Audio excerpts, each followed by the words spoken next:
بسم اللہ الرحمن الرحیم، الحمدللہ رب العالمین، والصلاة والسلام علی سید الانبیاء والمرسلین۔ میرے محترم بھائیوں اور بہنوں، السلام علیکم ورحمۃ اللہ وبرکاتہ۔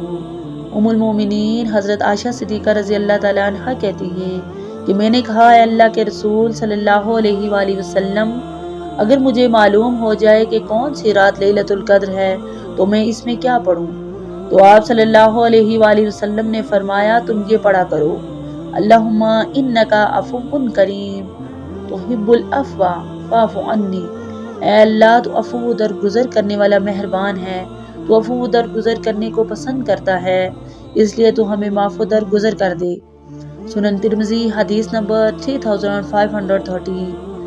حضرت عباس بن عبد المطلب رضی اللہ تعالیٰ عنہ کہتے ہیں، میں نے کہا، اللہ کے رسول صلی اللہ علیہ وآلہ وسلم، مجھے کوئی ایسی چیز سکھائیے جسے میں اللہ رب العزت سے مانگتا رہوں۔ تو آپ صلی اللہ علیہ وآلہ وسلم نے فرمایا، اللہ سے عافیت مانگو۔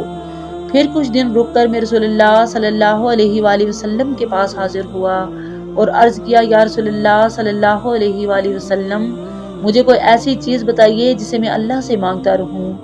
تو آپ صلی اللہ علیہ وآلہ وسلم نے فرمایا، اے عباس، اے رسول اللہ صلی اللہ علیہ وآلہ وسلم کے چاچا، دنیا و آخرت میں عافیت طلب کرو۔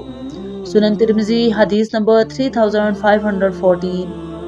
شہر بن خوشب کہتے ہیں، میں نے ام سلمہ رضی اللہ تعالی عنہا سے پوچھا، ام المومنین، جب رسول اللہ صلی اللہ علیہ وآلہ وسلم کا قیام آپ کے یہاں ہوتا تو آپ کی زیادہ تر دعا کیا ہوتی تھی؟ انہوں نے کہا، آپ زیادہ تر یا مقلب القلوب ثبت قلبی علی دینک پڑھتے تھے، اے دلوں کے پھیرنے والے، میرے دل کو اپنے دین پر جما دے۔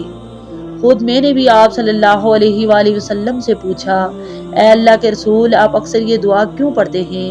تو آپ صلی اللہ علیہ وآلہ وسلم نے فرمایا، اے ام سلمہ، کوئی بھی شخص ایسا نہیں جس کا دل اللہ کی انگلیوں میں سے اس کی دو انگلیوں کے درمیان نہ ہو، تو اللہ جسے چاہتا ہے دین حق پر ثابت قدم رکھتا ہے اور جسے چاہتا ہے اس کا دل ٹیڑھا کر دیتا ہے۔ سنن ترمذی حدیث نمبر 3522۔ میرے محترم بھائیوں اور بہنوں، اگر آپ کو یہ ویڈیو پسند آئی ہو تو ہمارے چینل کو سبسکرائب ضرور کریں تاکہ مزید احادیث، اسلامی تعلیمات اور دل کو سکون دینے والے پیغامات آپ تک پہنچتے رہیں۔ اور اگر آپ کسی حدیث کے بارے میں ہم سے کوئی سوال کرنا چاہتے ہیں یا اپنی رائے دینا چاہتے ہیں تو برائے کرم ہمیں کمنٹس میں ضرور بتائیں، ہم آپ کی رہنمائی کے لیے ہمیشہ حاضر ہیں۔ جزاکم اللہ خیر، والسلام علیکم ورحمۃ اللہ وبرکاتہ۔